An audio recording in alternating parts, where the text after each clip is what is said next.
बिस्मिल्लाहिर्रहमानिर्रहीम। Chicken tikka sandwich बनाने के लिए बोनलेस चिकन 400 ग्राम लिया है, लेमन जूस 1 टेबलस्पून यूज़ किया है और हाफ़ कप इसमें दही और लहसुन अदरक का पेस्ट 1 टेबलस्पून और टिक्का मसाला 1 टेबलस्पून लिया है और पेपरिका पाउडर मैंने हाफ़ टेबलस्पून लिया है। इन तमाम चीज़ों को चिकन में अच्छी तरह से मिक्स करके 15-20 मिनट के लिए मैरिनेट कर लेंगे।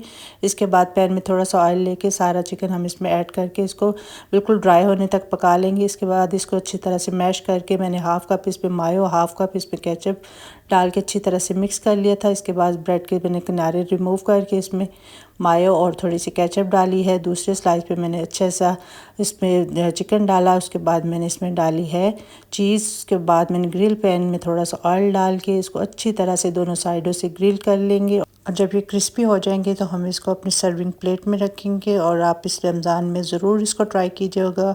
आई होप आपको ज़रूर पसंद आएगी। दुआ में याद रखिएगा।